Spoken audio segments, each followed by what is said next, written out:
The question that is going to be debated today is, does God exist? Now, historically, the answers to these questions have split families. They've caused people to lose their jobs. They've led to fistfights and even generated wars. But that's not what's going to happen with those answers today. This is not a war of words. These two gentlemen aren't going head-to-head in any kind of battle.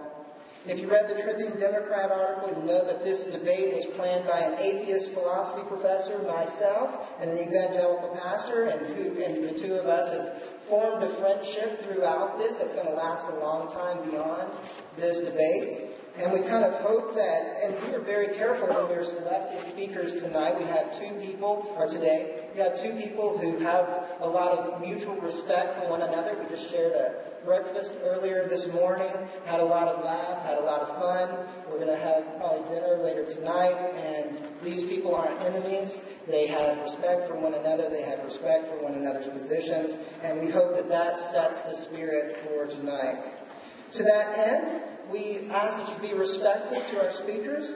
Hold your applause to the end of each presentation when somebody's coming up. No matter how much you agree or disagree, please refrain from any kind of statement during the debate. I would encourage especially those of you who aren't theists to keep that quiet, because you are probably in the vast minority here today. So it'd be a good idea to do that secret low five that we talked about at our meetings, if you like something.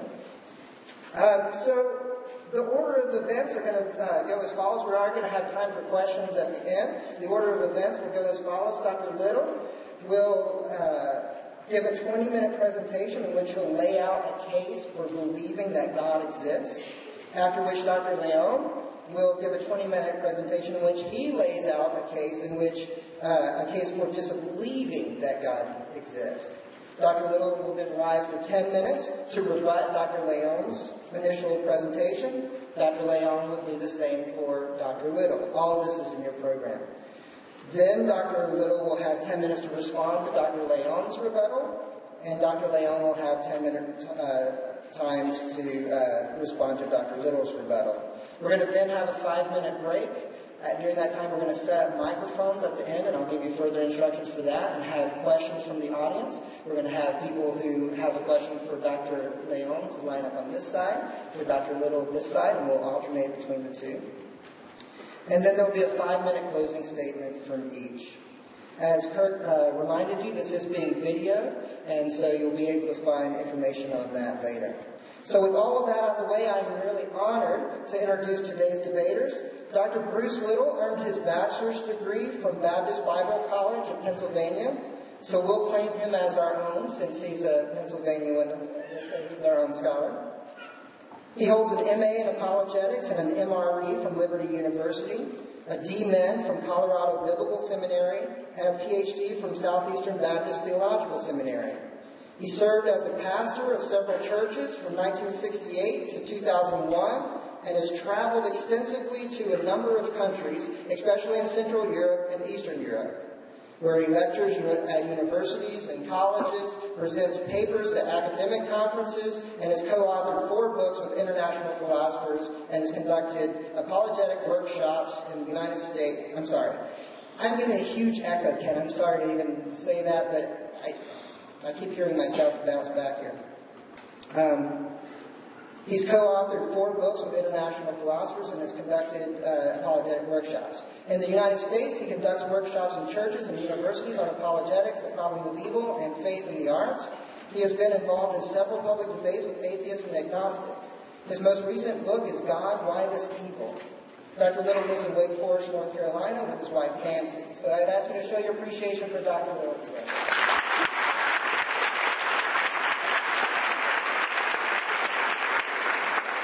Dr. Felipe Leon earned a BA in philosophy from California State University, San Bernardino, and an MA and a PhD in philosophy from the University of California, Riverside. He currently teaches philosophy at Penn Valley College in Kansas City, Missouri.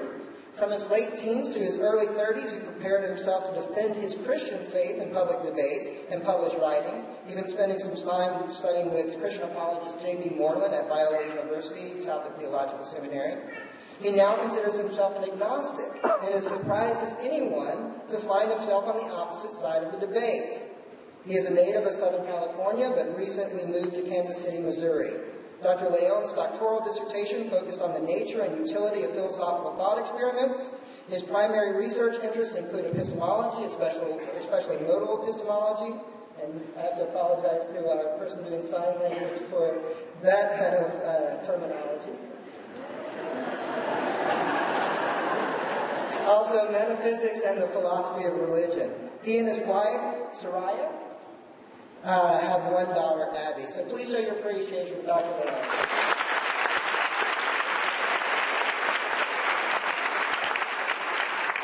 With that out of the way, Dr. Little, if you'll kick us off for tonight.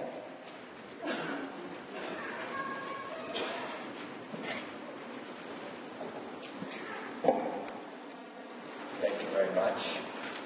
I want to give a thanks to Wes McMichael and the Philosophy Club here at Pennsylvania Highlands Community College, and also to Kirk Rowland and all the work that he has done, and folks at Emmanuel Baptist Church for making this occasion possible. And then I wish to thank Philippe for his willingness today to be a conversation partner regarding a very important subject. And then thanks to each of you for coming. I trust that our time together will be profitable for all. Our subject is certainly a very familiar one to most of us.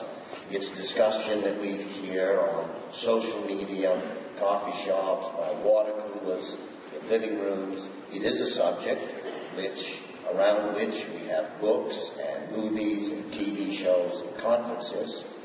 The subject is the question of God's existence. Does he exist or does he not? Of course, some might ask us, why would we even ask if he does not? But more to the point, however, I think the real question is there sufficient reason to think that the idea that we have that God exists reflects a proper view of reality? So I will frame the question not as a religious question, but as a question of reality. I am sure that we all know that there is no mathematical proof that would yield conclusive answer with an absolute epistemological certainty on this question. That should not bother us, however, as we accept many other claims on the same ground, such as my wife really loves me, or we even hold men accountable for their criminal behavior based purely on circumstantial evidence. Therefore, the task of our investigation today is to consider the available data and to construct an explanation from inference that yields the most intellectually satisfying conclusion about the nature of reality. The conclusion then should either confirm or disfirm the generally accepted view, namely that God exists as part of reality. With this in mind, I will attempt to clarify the discussion as I understand it. To begin, I will clarify the limits of what I intend to do. While I believe strong arguments for God's existence can be made both from cosmology and from molecular biology, I will not consider that evidence. Whereas I'm not trained as a scientist, and while I do understand the arguments, I will leave the defense of such facts to others who can do it much better than myself. Instead, I will offer three pieces of evidence from the common experience of humanity. Evidence from morality, evidence from the human experience, and evidence from history. Now, I should clarify the issues. First, we must understand that we are not concerned at this point with a person's individual particular belief about God. Personal beliefs are important, but they are in a totally different matter. A person can believe anything. It does not have to be true. A personal belief about God may say more about the state of that person's belief world than it does about the world that exists. What we are discussing is whether or not reality is best explained by God's existence or by some other naturalistic theory. That means that in actuality, the core of our discussion is about the nature of reality. That appears to leave us with three possibilities. One, the evidence is simply neutral on the subject, non-conclusive, and the question must remain undecided. Or two, the evidence points to the fact that God does not exist. And the evidence points to something that I would think is somewhat difficult, but it may be there. Or the evidence points to the fact that God does exist, that God's existence best explains and corresponds to the reality as we understand it to be. Second, we make a distinction between saying that one does not know if God exists and one saying God does not exist. A personal knowledge claim regarding the existence of God is not the same thing as whether God exists or not. For example, I do not know if there is life on Mars, but that says nothing about the reality of the state of affairs regarding the life-supporting environment on Mars. Still, I should be able to give reasons why I think there is or is not life on Mars. Personal knowledge claims only reflect the amount or kind of information that I have at a particular time. Now, of course, that is important, but what we are addressing today is a claim about the nature of reality. To say God does or does not exist is a statement of fact about the nature of reality. It seems to me that to deny the possibility that reality includes that which transcends experience would require one of the following conditions. One, that one had investigated all of reality and concluded that nothing existed beyond this natural world. Now, this seems rather difficult for a human task. Number two, that the structure of the natural world as it is refutes the existence of God. This would be on evidential grounds, and that may be what we will hear. Number three, that the structure of the natural world does not require the world of the transcendent. That, however, would at best only indicate that God is not needed to explain the world, not that he does not exist. Furthermore, that would require a more sustainable alternative explanation for the world and its universe, as we know that something does not come from nothing. Otherwise, it seems that the claim that God does not exist would be either more about one's belief about the cognitive abilities of man, or only of natural, or that is based on an a priori philosophical commitment that reality can only exist in terms of natural phenomena. If it is the former, that is, about what man can know, then the discussion shifts to epistemic powers of humanity and not to God. If it is the latter, then the a priori philosophical commitment would be the object of investigation. I will assume that if God does exist, that he has some, what we would call, knowable properties. Number three, a claim that it is not possible to know if God does or does not exist would suggest that there might be two conditions on which that claim can be made.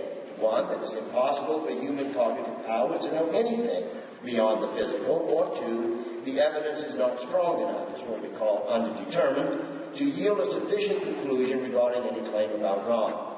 If it is the first, that is a matter of human cognition, then that position logically leads to the conclusion that all who have claimed to know God exist in the past have either been deceived or they're not telling the truth. That would seem to include a tremendous number of people over the centuries. So I'm going to be charitable and say that we're not dealing with the first. That leaves us with the second. Namely, the evidence is simply too weak to yield a confident conclusion about the matter of God's existence. So even if one concludes that the data is not conclusive, even at that, one would still need to affirm that it is possible to know something about the world beyond nature, or what we call the realm of the transcendence, otherwise the claim would make no sense. Fourth, we are discussing the existence of the Hebrew Christian God. Therefore, I will assume it is permitted to claim that God is creator. Following this, it would be logical to conclude that creation, the world and everything in it, would bear witness to this fact. Therefore, I will assume that creation itself should bear witness as a causal agent, which I will argue is best explained by God. Given the foregoing clarifications, I will argue that the best explanation from inference from the evidence before us is that God exists. I will introduce several lines of evidence. Remember that facts are not self-interpreted. While this may not yield absolute certainty, it seems it would be sufficient to justifiably support the claim that God exists. And here are my limited evidence for this meeting. First would be evidence from morality. there is little controversy that humans have an idea of what we call morality. Furthermore, it's not purely a personal matter. When you steal my wallet, I not only think it's wrong, but I think that you should know it's wrong. And furthermore, society agrees with me. The fact is that the concept of morality has what we call a universal presence, which according to some has evidential support. What would be required to demonstrate universal presence of morality? It would require issuing forth from something above experience.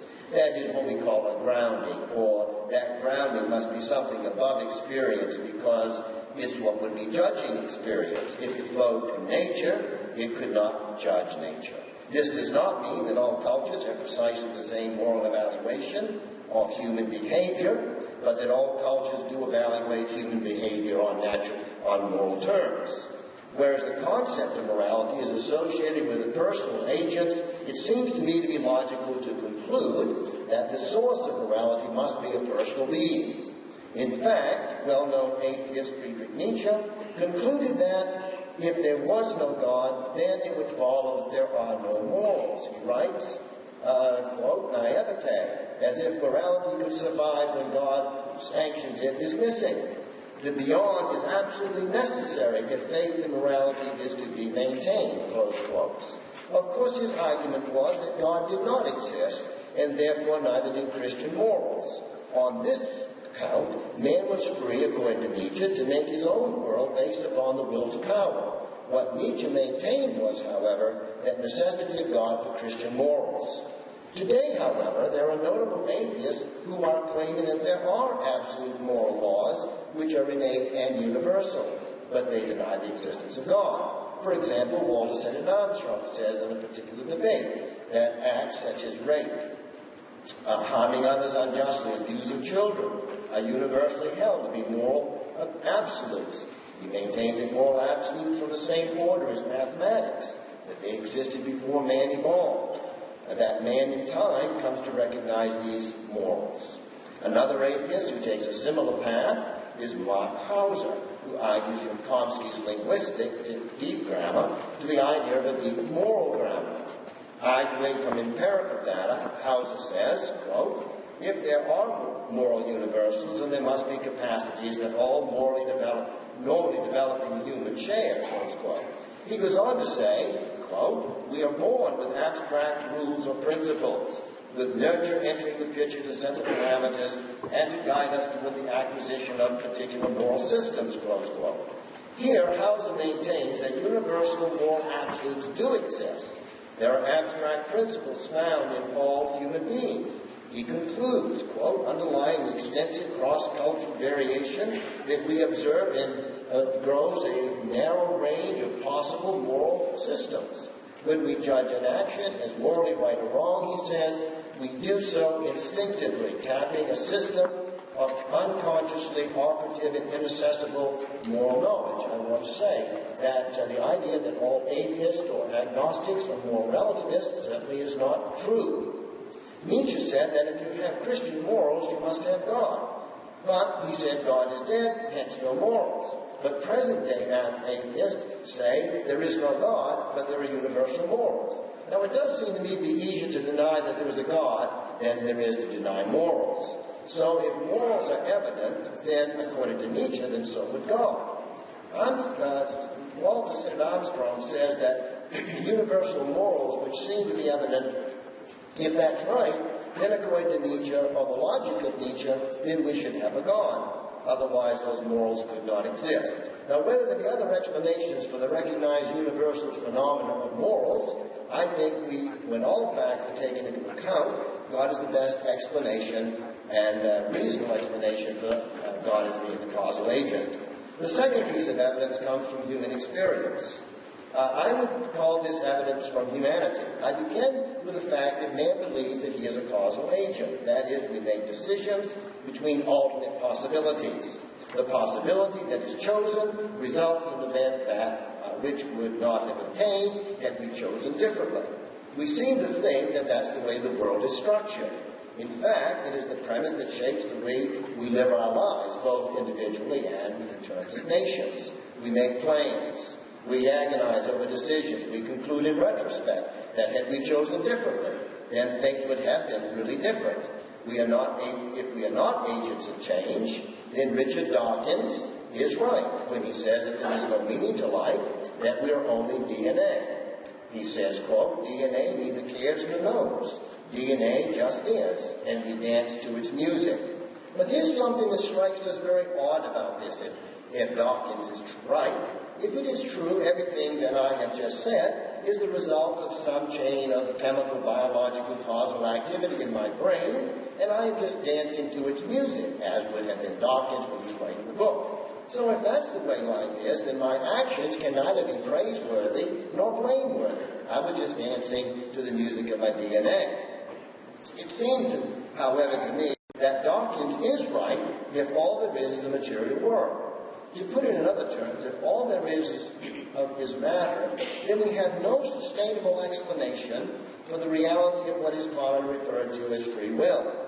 Now, it is possible that we have been deceived into thinking we have free will when we actually don't.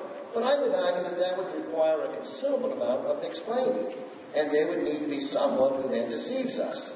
I say that because our language has a load of possibilities, that we do have this notion of choice. I am told by linguists that the mode of possibility is found in all known languages. How then can we explain this if we are simply DNA? If all there is a natural explanation of life, then there seems to me to be no escaping the logic of that position. The logic seems clear to me. Either we live in a totally chaotic world where it's meaningless, or we live in a fully deterministic world and there are no choices. But everything we know about our lives and the way we live and the way we think indicate that there is meaning to life and that we really do have choices. Let me suggest that our world is structured in such a way that we are causal agents, which is reflected in the language of humanity. We have words such as if and should and might have and so forth. If reality were not structured in this way, then these words simply would have no purpose. They would be meaningless. I will suggest that language tells us a lot about the world in which we live. I will explain it in this way. Suppose we lived in a world that we call flatland. In flatland, there is no reality to the idea of depth. It is only a two-dimensional world. In that case, that world would exist, but without any concept of tall and short. Words like tall and short would not be in the vocabulary in flatland because they would serve no purpose. There would be nothing to which they could signify with meaning. So in flatland, people could not say John is taller than Bill, as that dimension would not exist. Well, I suggest that it's so with our world, that we have words to express the idea of possibility, only because there is a real possibility in our reality. These are not constructs that we place on our reality. They are, in fact, concepts that flow from our reality. Another fact is that we ask questions like where and what and how long before someone tells us to. That is, we are born with this notion of causal relationship. Why do children begin early on before anyone tells them? And they begin asking what and why questions. More importantly, there is the early question of where I came from. Intuitively, no, they are not the cause of their own existence. Why is this? And that's the way the universe is. That there has to be an uncaused cause, and I say uncaused, because as children, long before they become sophisticated in their thinking, are not satisfied with the answer of infinite regress to the question, where did I come from? I think this tells us something about the universe is, or so it seems to me. In addition, men seem to have a propensity to believe in the transcendent as a part of reality we might call God. However, I think it's more interesting that the fact of God appears at a very young age. It seems to me something about the fact that God is a part of reality in which we live. We do not have the propensity to believe in little green men and fairies because they're not a part of our real world. We have stories that enlarge the child's imagination that makes it think about such beings. But God seems to be an intuitive idea. We naturally think early on that there is something called God. Evidence from history. We also must remember that for centuries people have confessed to know God, and the idea of God was accepted even when one did not necessarily personally believe in this God. There is what I would call a historical tenacity to belief in God. If it is only a matter of evolutionary need for the unexplained phenomena, why does it continue to persist, even in intellectual circles? Surely if the information is conclusive that God does not exist, why do millions continue to confess the reality of God? Consider the fact that in places where people for 70 years have lived under communism, where there's an entire structure society was to reinforce the idea that there is no God, when given freedom to express themselves, they express belief in God.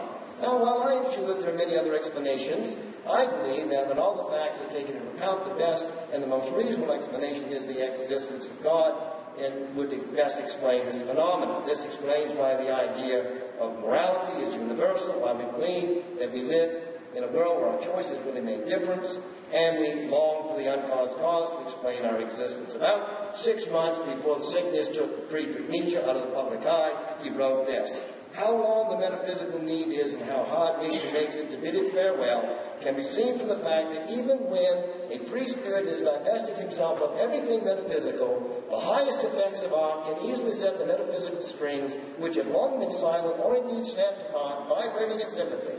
He feels a profound stab in the heart and sighs for the man who will lead him back to his lost love, whether she be called religion or metaphysics." I think what Nietzsche expresses supports the idea that our humanity instinctively knows that there's more to reality than the natural world. And I suggest that this reality is best explained by the existence of God. Thank you.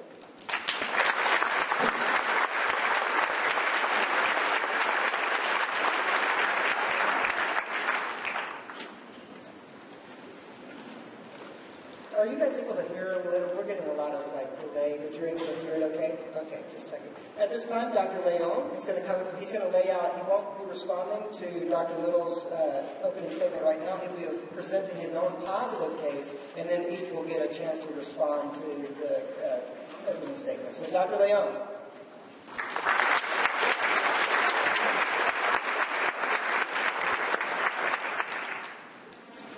Well, thanks for having me here. I want to thank Wes and the Philosophy Club and the Baptist Church and everybody involved in putting this wonderful debate together. And I just have to say that I'm really heartened by the warmth and hospitality I've experienced tonight by everybody, by Bruce, by Wes, by everybody I've met here for the debate, by Kurt and everybody else. And I would like to see a lot more of that. A lot of the tone between theists and non-theists, at least as we see it in the media, can be ugly and hostile and polarizing. And I don't think that's good. I don't know about you. And so I hope that tone comes out in tonight's debate and discussion, that we're not going to attack each other, but to listen to each other as reasonable individuals who disagree, not thinking the other person is stupid because they have different views, but to appreciate why they believe what they do and see them as reasonable individuals. So I'm really encouraged by that tonight. So I just wanted to mention that. But I guess I should get on to the debate, shouldn't I? So tonight, I'm going to follow the same sort of format as Dr. Little did. I'm going to offer a cumulative case that would seem to suggest that there isn't a God, at least not the God of theism, a God that is eternal, omnipresent, everywhere present, all-knowing, all-powerful, morally perfect. I don't know about you, but I'm surprised to hear myself say that. I thought for 15 years, as I was preparing to be an apologist for the Christian faith, that I would be arguing the opposite. So I'm shocked to hear myself say that.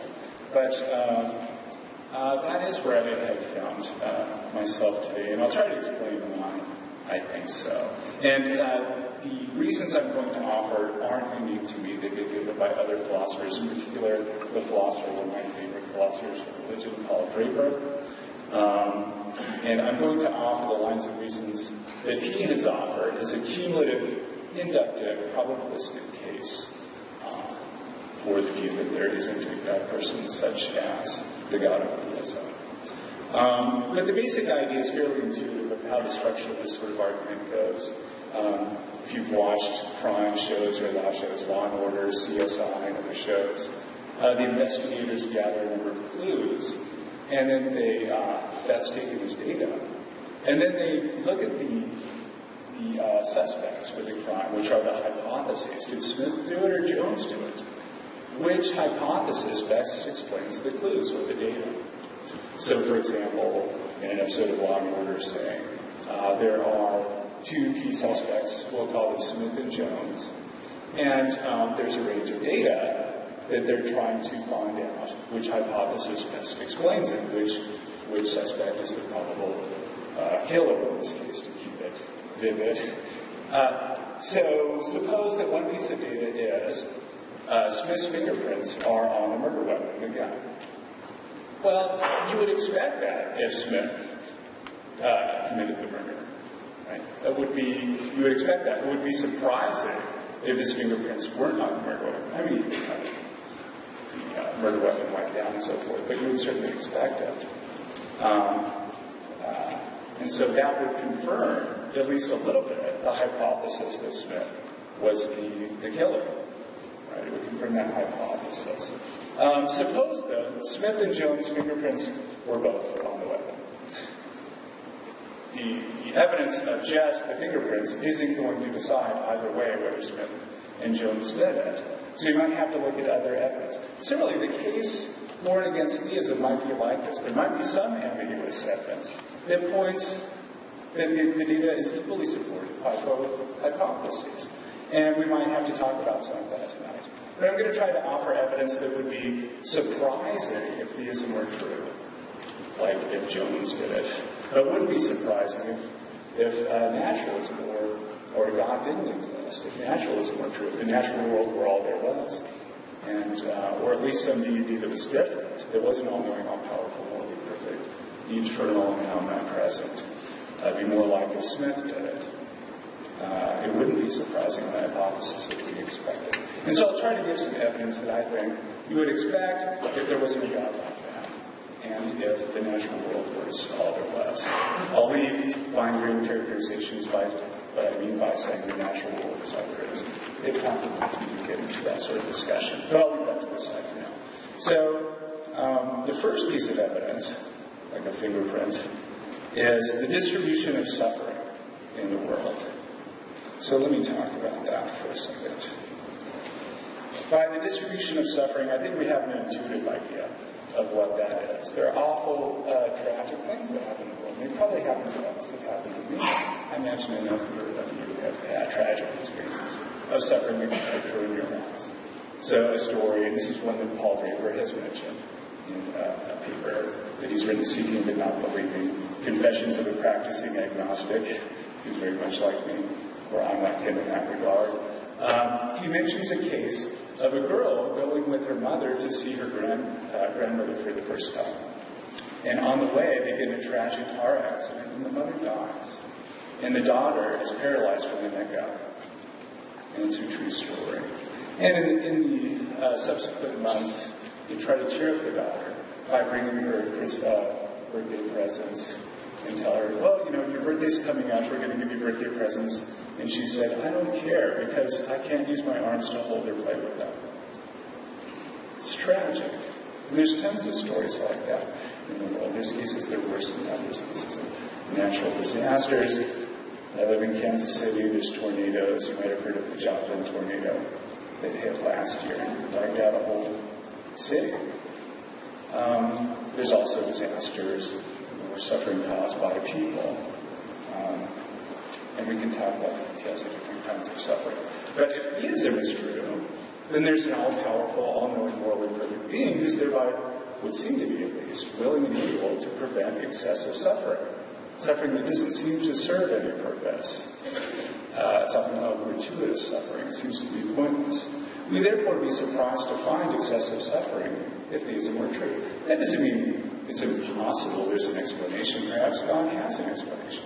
All I'm saying is the weaker claim that it is surprising, at least initially, to find such suffering if there's a being that's all-knowing, all-powerful, and morally perfect, and therefore would seem to be willing and able to prevent it. By contrast, if naturalism is true, if the natural world is all there is, then there is no such being who exists that is willing and able to prevent excessive suffering. We therefore expect to find it, or we would find it surprising at least, if the natural world is all there is true. And to that extent, that kind of suffering is a fingerprint piece of evidence, a clue, not a conclusive proof, but a piece of evidence in support of naturalism, I take it, over theism. So that's number one, the distribution of suffering. And number two is the piece of data that people often don't feel God's comfort during times of intense suffering they can't understand.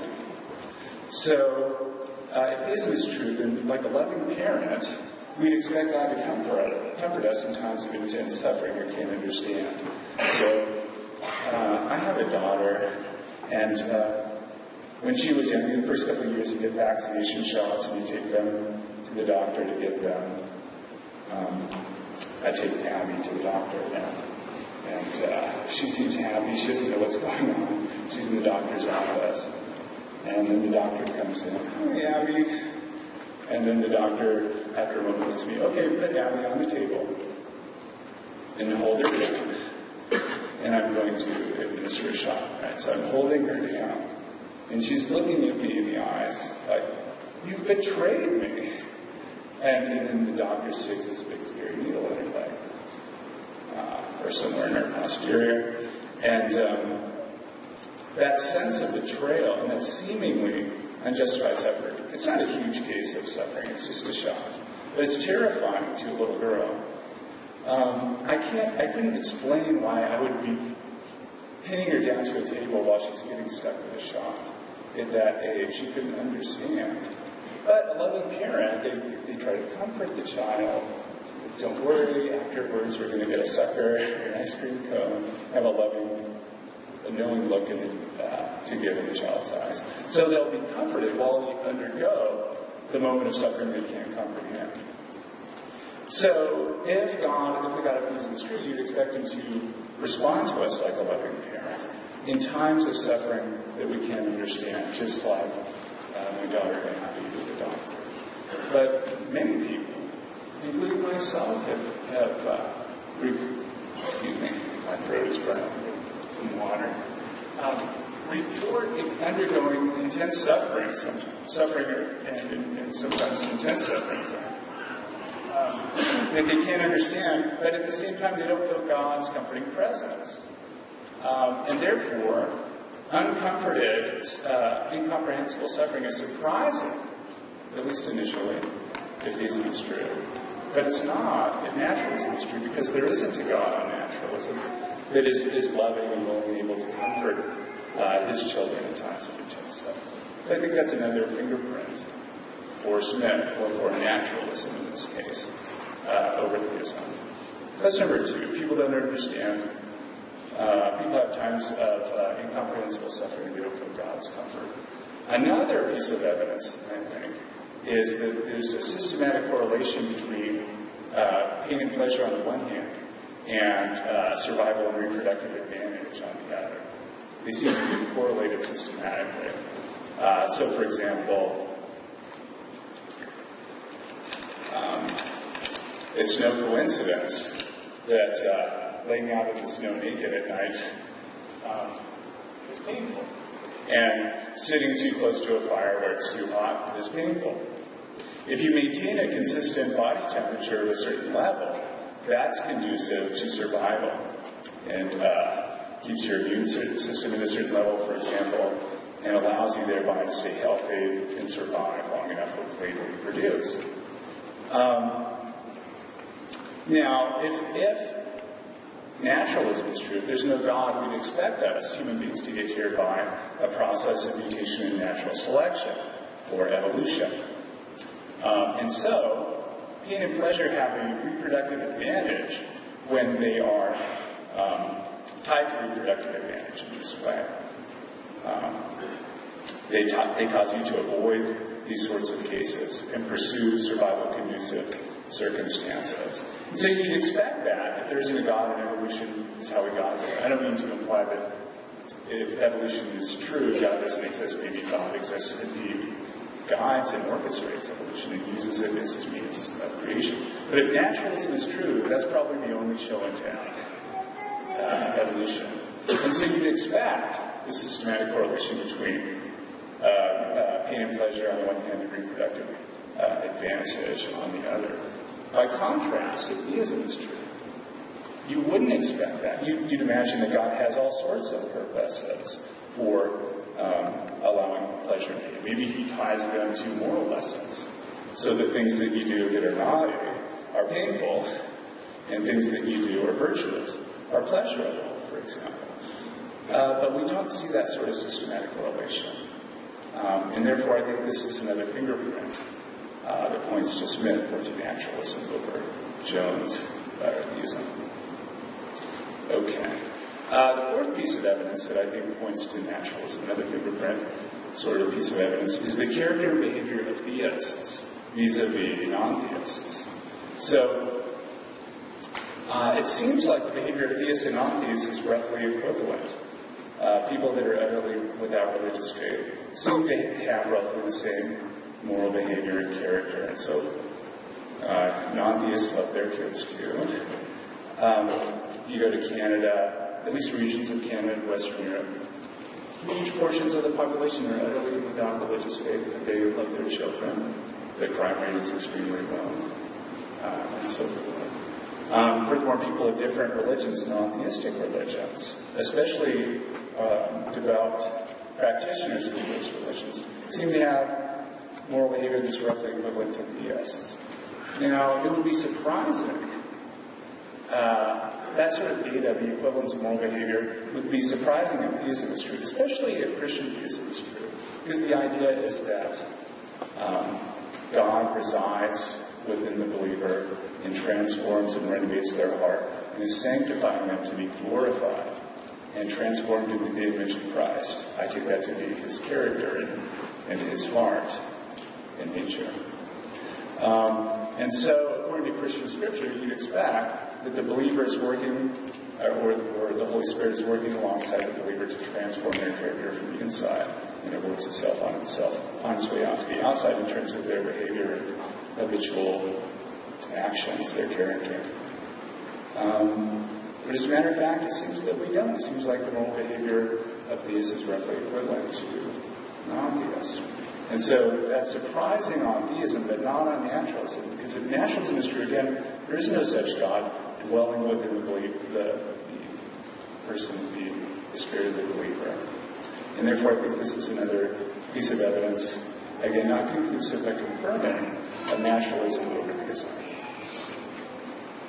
A fifth piece of evidence is there's significant pervasive confusion and disagreement about which particular religion is true.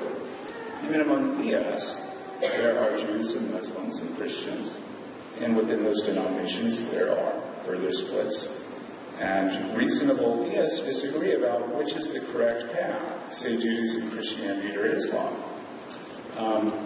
That seems to be surprising if theism is true, because one would expect God to care whether theists get it right on the correct religious path. It wouldn't be surprising if naturalism were true, because again, on that hypothesis, there is no such being guiding theists with a sincere heart to the correct religious path. And therefore, I think religious disagreement, pervasive and significant religious disagreement, is another fingerprint for naturalism. The sixth piece of evidence is that the functioning of the mind seems to depend on the functioning of the brain. The functioning of the mind seems to depend on the functioning of the brain. So if you get severe brain damage, it can change your behavior, it can change your ability to remember things, and other sorts of cognitive functioning. Now, traditionally, according to theism, in addition to the physical body and brain and central nervous system, people have a soul or an immaterial component within them that makes them conscious and interacts intimately with the brain and central nervous system for behavior. So you'd expect, or it wouldn't be surprising if theism were true,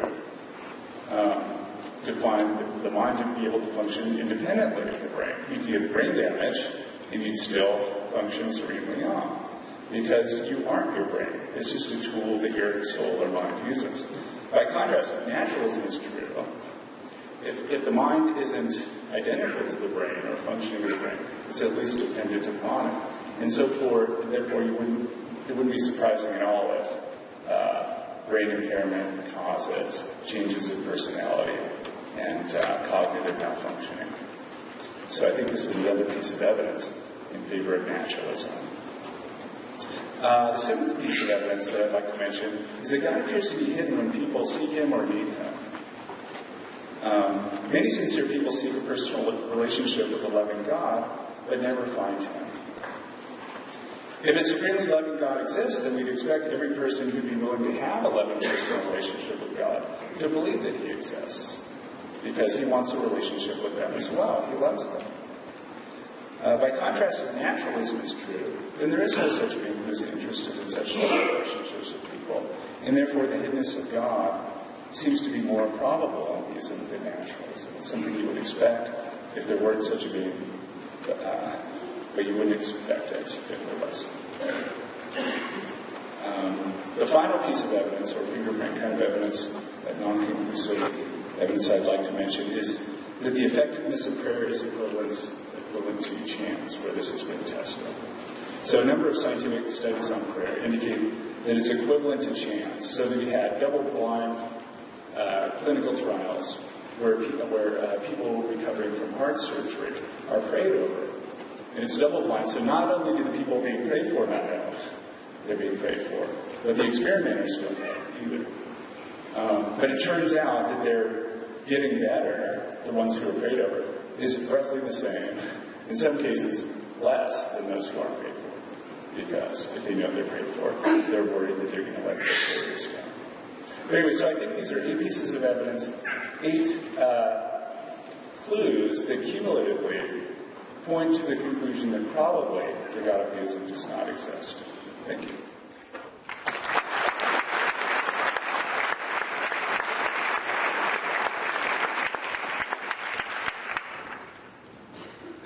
So now you've heard a case for each, and we're on the same page. It seems we're giving cumulative cases for the belief that God exists, and a cumulative case for the belief that God does not exist.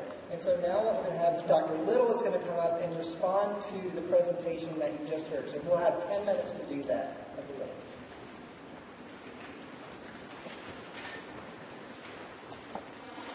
Well, thank you. I see that Felipe and myself have some similar concerns. His first piece of evidence is the matter of evil, and it has been for a long time considered to be one of the most obvious pieces of evidence that does seem to argue against God. And I would then say that Christian response has not helped any, generally speaking, to alleviate that. I think we've just made things worse by often the way we have responded to this matter of suffering. So let me try to take care of some of these. I won't get to all of them, but I will probably major on the problem of evil. It's been a study of mine for some time. I just say that so you think I speak with more authority. I should mention I've written 2 books on it, so that should really give me authority. I think it's right. There's nothing that disturbs me, particularly to see children suffer. But I think that is something we must really deal with, not just the little things, but as I watch television and I see so many, like in different countries, where children are in terrible suffering. I'm going to say something just about the argument itself without getting all into the details, because I do think there is a Christian response to that that's adequate to the concern. But there is a problem that we have, and when we talk about argumentation, we talk about the need for the evidence, and then that takes us to the claim. But actually, there is nothing in the evidence alone that leads to the conclusion that God cannot exist. One would have to have what we call warrant to move from that evidence to that claim. And it's precisely at that point that I think things begin to get a little more difficult. And I think that they're difficult for the theist. I also think they are difficult for the atheist as well. If we consider the fact that there may be gratuitous evil in this world, which I think there is. So I'll just make that as a statement. I think there is gratuitous evil in this world, and that gratuitous evil does not come against the moral perfections of God. I believe a very strong case can be made for that state of affairs. However, Christians traditionally have argued that for every evil that comes into the world, God allows it, because from it he can bring about a greater good. And so everybody's come to understand the problem of evil within that particular theodicy. However, I think that theodicy is terribly flawed. I think there is many evils that come into this world that are totally gratuitous, that they serve no cosmic or design purpose whatsoever, and that would not count against the moral perfections of God. One would simply need to make a distinction between what do we mean by God being in control and what do we mean between being a difference between a purpose and a reason. So while I am totally in agreement with Felipe on this, that I think that suffering is an evidence, I just don't think it's as overwhelming as many people think it is, if we can just change the paradigm as to how we look at it. Regarding the matter of people, the distribution of suffering, I've discussed that. The other matter is that people don't feel God's comfort when they suffer. Well, I would say that is probably true, but since we can't take a poll of the entire world, but there are many people who do have sensed God in supporting them. I was a pastor for 30 years. And I can tell you that there were many believers, many people who felt that they had a strong sense of God supporting them and encouraging them. So while I agree there may be some who go through suffering from appearances that they don't have this help from God, but on the other hand, there is an extreme amount of people who do understand and sense God giving them comfort and strength during that great time of suffering. And one can look at things like Fox's Book of Martyrs and how people have reported having this. I would then say something about the matter of praying over people. I think this one is a more difficult one in terms to demonstrate empirically, because there are a number of studies that show just the opposite. There are studies that have been done at Duke, for example, that I am, who will actually argue that people are helped when they have people praying for them. So I just guess on that one, it's, 6 took sticks and 6 took spray. You kind of got to weigh it out for yourself, honey. There's evidence on both sides on the road for that particular piece of evidence. When we talk about not feeling God's comfort in suffering, well, I would look at Jesus and look at the Gospels, and there I would find that many people did find. And we look at the heart of God.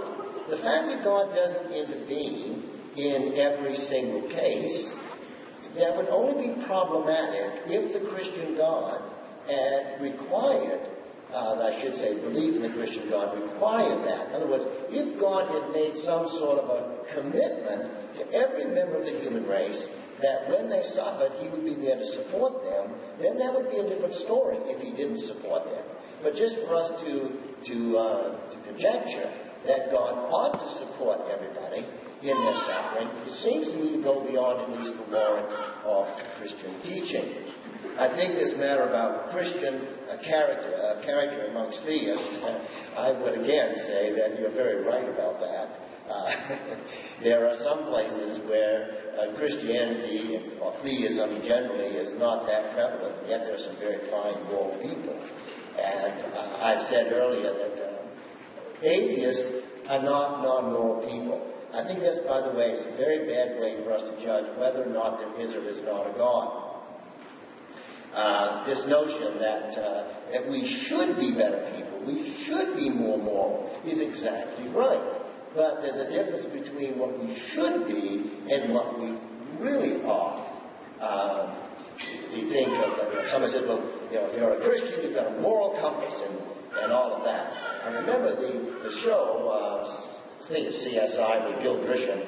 At the end of the show, one of the people says to Gil, I thought you said that everybody had a moral compass. How do you explain all this evil? And Gil Grisham says, well, he said, a moral compass only points you in the direction you ought to go. It doesn't make you go there.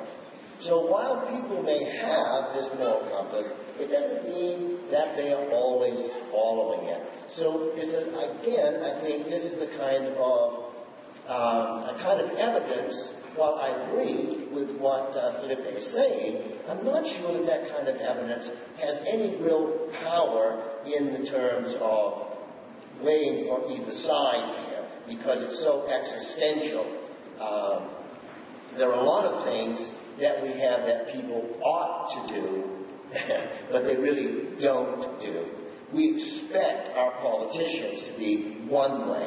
Doesn't mean they always are that way, but it doesn't take away from the fact that they are the politicians. They have taken an oath to do what is right. So I'm not sure that kind of evidence is going to make a big difference. Now, that is in terms of tipping the scales. Remember, all evidence, as Felipe has pointed out, all evidence is not self-interpreting. Every piece of evidence, that's what forensic science is all about, weighing out, as you began with the fingerprints. That's what it's all about. And at the end of the day, we have to say, which interpretation of the evidence seems to be the most effective? Well, then we look at the evidence and say, this has so much weight, and this evidence over here has so much weight. We all know that in a court of law, that if you want to be tried in a civil court, evidence weighs one way. If you want to be tried in a criminal court, evidence weighs in another way. We also know that when you go into a court of law, not all evidence has the same weight. So I would suggest that this idea that we've just spoken of, the character building and all the rest of it, I would say that is probably not a great weight, and though I realize you're making a cumulative case. So I realize you're not saying everything stands on that. Then this idea of, I would love to take a lot of time. Time is so wonderful. Thank you.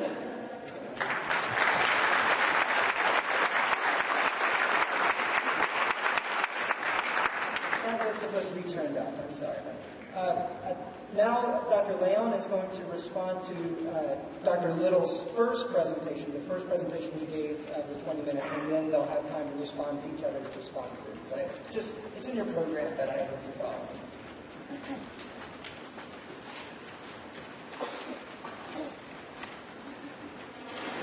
I'm very much enjoying Bruce's wonderful and stimulating responses. It's helping me think better myself about these issues. So I'm really enjoying the debate so far. Bruce, Dr. Little, has brought up a number of interesting replies. But as he said, I'm responding to his first presentation for the case for theism. His three main points, right, or like mine, he was giving a cumulative case as well as pieces of evidence or clues that are supposed to support the hypothesis of theism.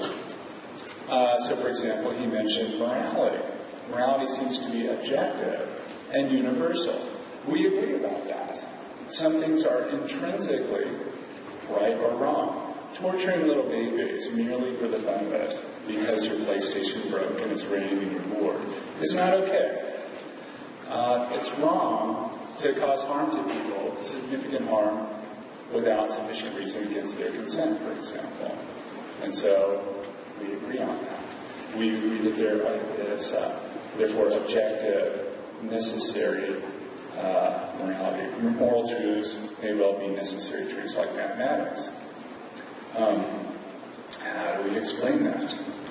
I'm going to agree to a good extent. I think that moral truths are universal and objective and exist independently of human culture and human evolution and so forth. I think they are self-evident moral truths, just like self-evident mathematical truths like 1 + 1 = 2. Torturing babies for fun is wrong.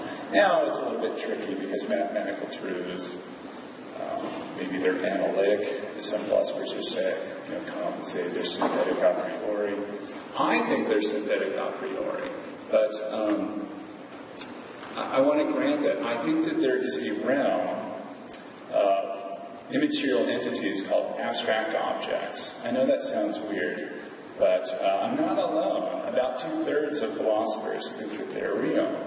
That, for example, numbers are real.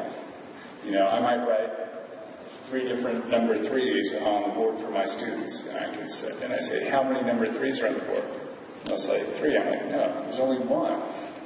They're all just numerals that represent the number 3. Where is that entity? I think it's a necessarily existing independent object. And I know that's going to sound weird. I don't have time to defend that view. But it's similar, I take it, because we can talk about this later, to Bruce's view that there are necessarily existing entities. Maybe there are concepts in the mind of God, or maybe they exist independently even of God. I take the latter view. And so I think that the data of the objectivity of morality doesn't count against naturalism. I mentioned that I gave a coarse-grained conception of naturalism last time. What does that mean? Well, people that aren't theists of the sort that I incline towards, I'm an agnostic, but I incline towards the view that the natural world is all there is. But what does that mean? Well, there is the world of atoms and things composed of atoms. They're composed of smaller things, we now know. But there's also a realm of abstract objects that exist necessarily. Where did they come from? Nowhere. They're eternal, like God. Why do they exist? They're necessarily existent, like God. And so I think there's a sufficient reason for their existence. They're necessarily existent. They exist according to their own nature. A famous argument for God is the cosmological argument. One version says that everything has sufficient reason for why it exists, either in terms of something else or in terms of its own nature. And the philosopher and apologist William Lane Craig said he doesn't believe in abstract objects because he thinks they're a problem for theism. But he says that if they exist according to their own nature, and therefore they are explained. And that's my view. They're self-explanatory entities. And so I think naturalism of that sort, in addition to the physical world, there are these abstract objects. I call that moderate naturalism. A conservative naturalism just thinks there's the physical world and that's it. Of objects described in the language of physics. Well, I think the language of physics needs mathematics, and that is a realm of immaterial entities. So I agree with it, that there's a realm of abstract, of necessary truths of morality. Where do they come from? Well, they've always been here. They're eternal. And they cannot exist. And so I think this version of naturalism explains the data of morality just as much as theism. You might say, mathematics is objective and universal. Do we need a divine math maker? I'm not inclined to see this as the force of that. But we can talk about that.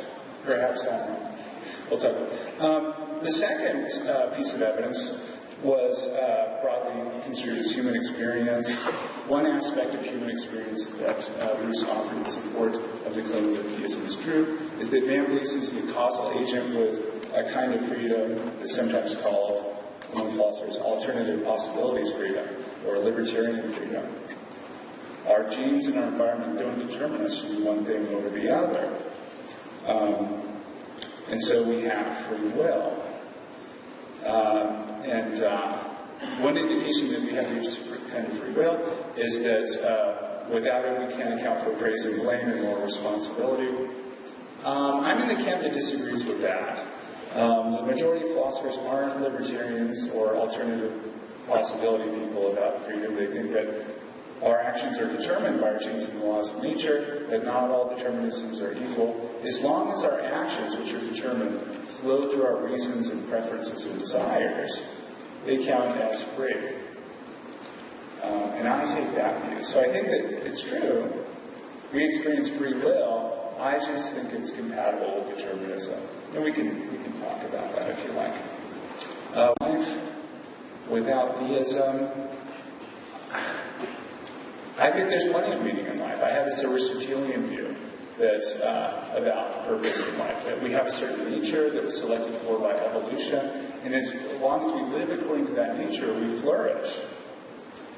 We have cognitive and affective capacities that allow us to reason and to have relationships, and to the extent that we actualize these capacities, we flourish, and we can have meaning in life without God. Can God give meaning in life? It's not clear to me that He can. If meaning has to be imposed on us from the outside, where does God's meaning come from? Isn't His life intrinsically meaningful? And if God's life can be intrinsically meaningful because He's flourishing, He's just, He has a transparent, loving relationship with the other members of the Trinity, isn't that good enough for us? And so I'm not quite persuaded by that point. Then he mentioned the evidence of history, a cosmological argument for God's existence. We have knowledge of cause and effect. It can't go back forever. There must be a first uncaused cause of the universe because infinite regresses are impossible. I have a journal article that's forthcoming on this. I'm not persuaded by the arguments that infinite regresses are impossible. I'm agnostic either way. So I'd be interested in seeing an argument against infinite regresses. The argument, Wakeling, Craig, and J.P. Moreland, and others give these arguments. So far, I'm not persuaded, but we can talk about that. I guess that covers all the points. We'll discuss these in the rest of the responses. Thank you very much.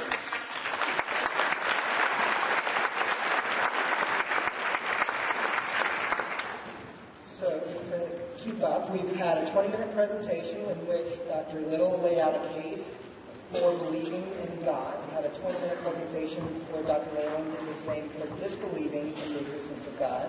A 10-minute response to each of those cases. Now we have a 10-minute response to that response. And so Dr. Little will do the response to what you just heard Dr. Leyland.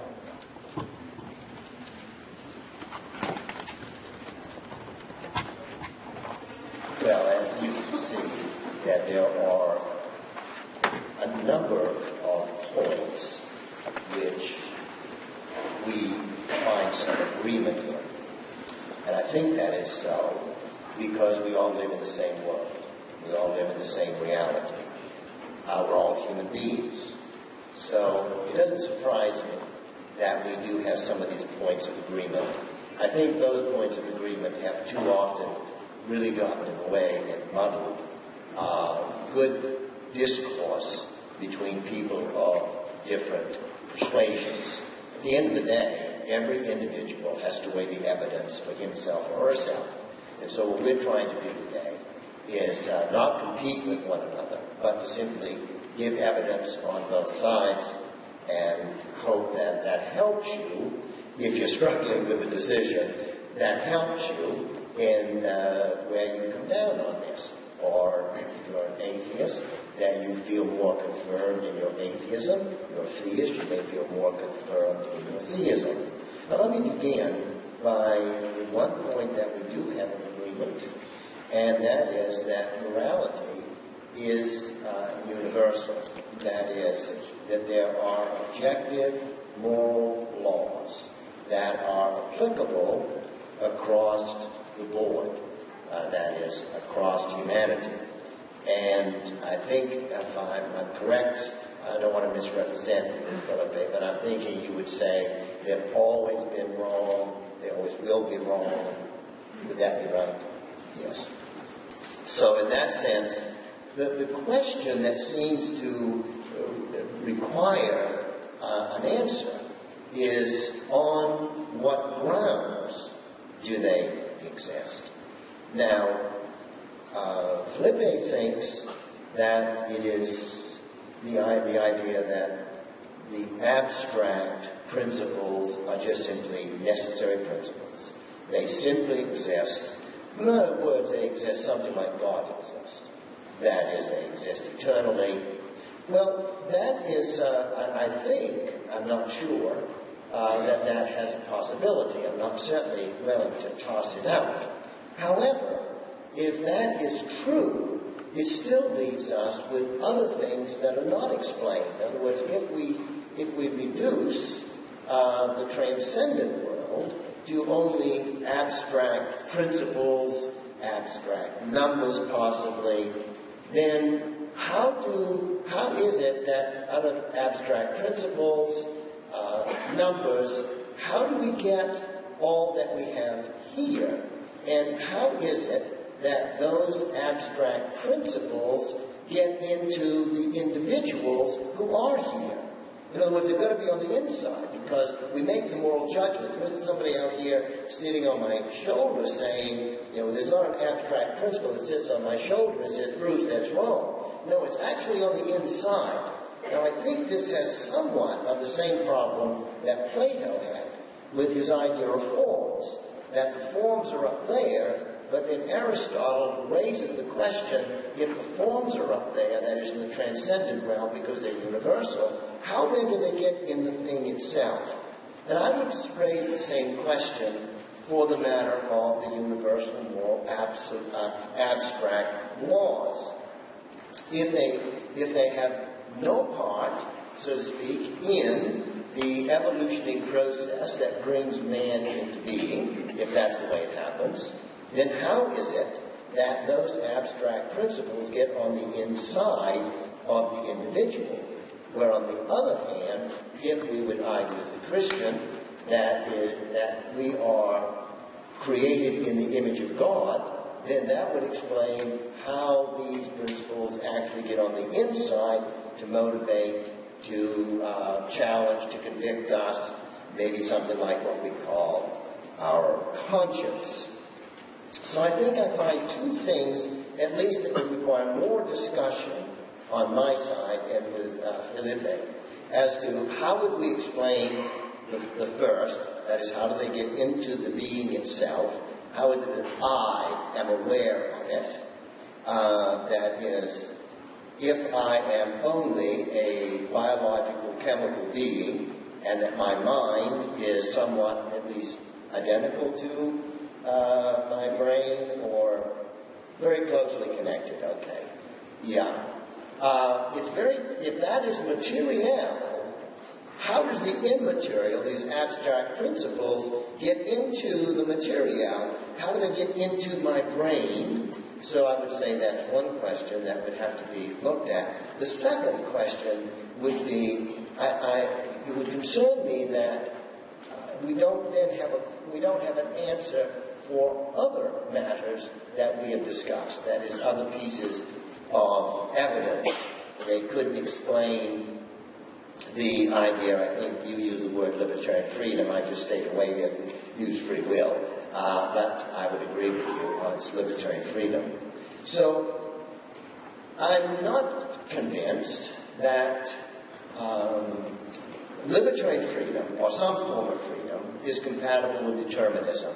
I would really want to hear that argument fleshed out, because it seems to me that those are contraries, at least as they have been understood in the flow of philosophy, but also theology. And realize that most philosophy in the first 1,200 years, much of it was being done by theologians.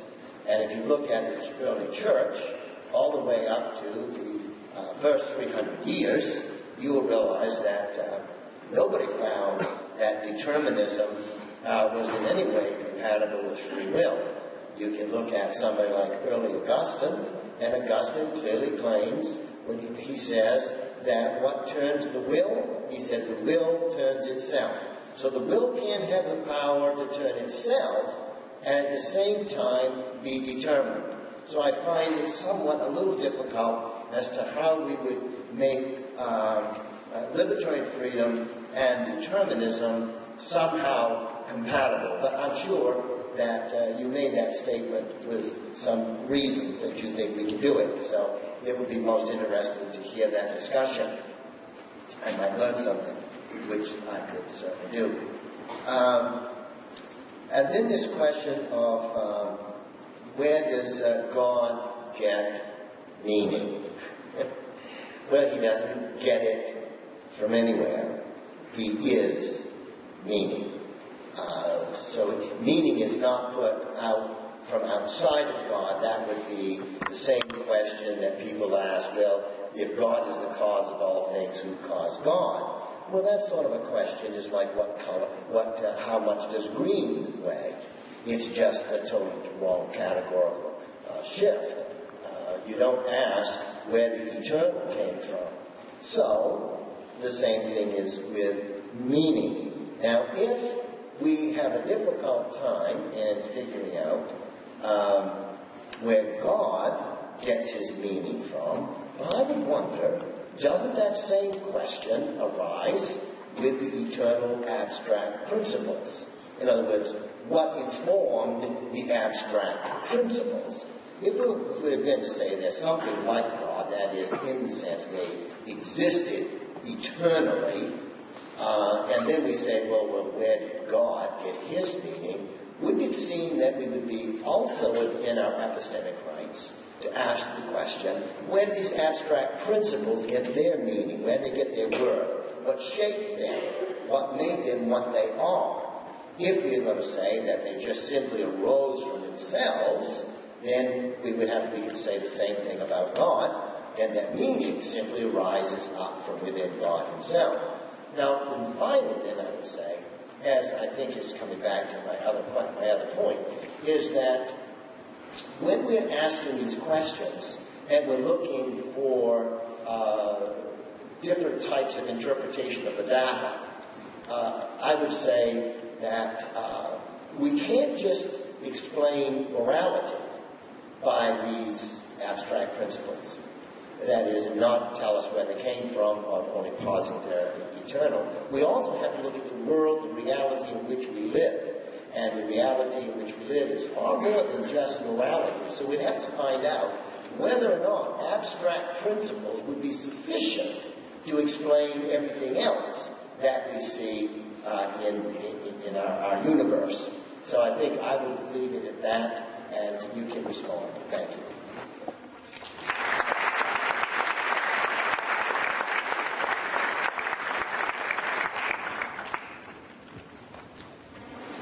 Once again, very nice and stimulating comments from Bruce. Gives me a lot more to think about. So, I'm intrigued by his points about suffering and gratuitous evil. It seems like we agree that there's some suffering that's gratuitous, but your point was that it doesn't count against the goodness of God or the power of God. So,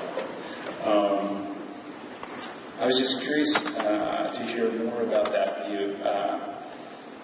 I think I have a sketch of the idea that you're laying out, but I think I'm still trying to grasp it. I'd love to talk more about that. I guess my initial thoughts about it are, I thought you might say something about free will, libertarian free will. People choose to disobey God, we choose to hurt other people. And when we do, it's our fault. It's not God's fault. The gift of libertarian free will is intrinsically valuable. And so it's valuable in itself. And so it's a greater good. But I take it from your writings that you don't accept, I may be getting it wrong, you don't accept certain theodicies, greater good theodicies. And I don't understand the details, so I don't presume to know how this works out. But my initial question is, if at least some evil is explained in terms of free will, I'm concerned about this response that it's impossible for God to create a world where people freely do right all the time. I mean, granted, God can't force us to freely do the wrong thing. That would contradict the notion of libertarian freedom, that alternative possibilities of freedom. But couldn't God have given us a sanctified or glorified nature from the get-go, like God's nature? Presumably God has libertarian freedom, but he always chooses to do the right thing. I presume that's grounded in God's character and nature, so that, to use fancy philosophical language, the counterfactuals of creaturely freedom in God are such that in none of the worlds accessible to God doesn't freely do the wrong thing. You really have to push God. You put him in weird circumstances to get him to do something wrong. Presumably, God, in no circumstances would God do wrong, no matter how hard he's pushed. It's hard to imagine pushing God to do anything. An impassible being. But if he's essentially morally perfect and yet still has libertarian freedom, there seems to be no bar on being a being that has libertarian freedom but always really does the right thing because they have a certain kind of moral perfection that makes them repulsed, or at least repulsed by evil or sin, or at least finds it uninteresting. I take it that's what the life of the redeemed in heaven is. They have libertarian freedom and they're morally perfect. And yet, and therefore they never sin. So it seems like God could have created us from the get-go as saints, so to speak, where we're repulsed by evil. And we find it disgusting, but it's presumably God does. And if it doesn't negate the free will of creatures in heaven and God's freedom, well, not us. Again, that's just initial reaction. I'm not sure there's a response to that. So I need to discuss. It's true, I grant that some people do feel comfort in such times.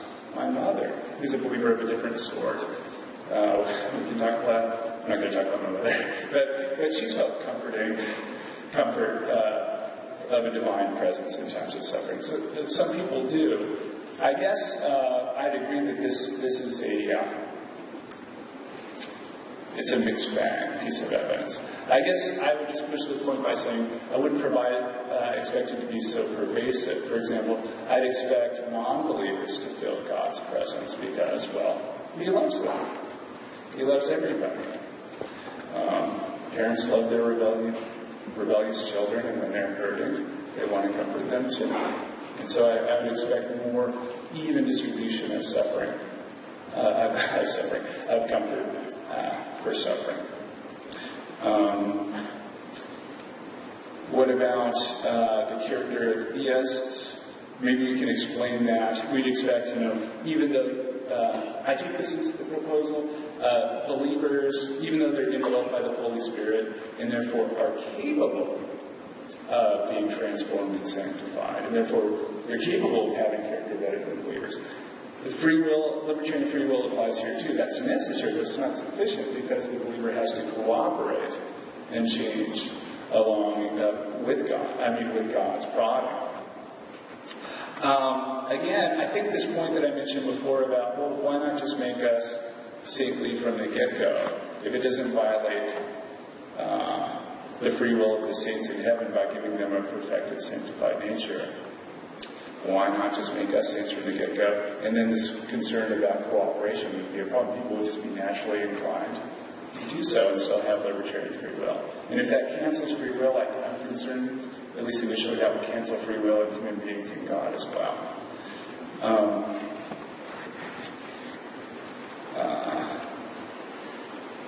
I wanted to say something more about objective morality. I think that,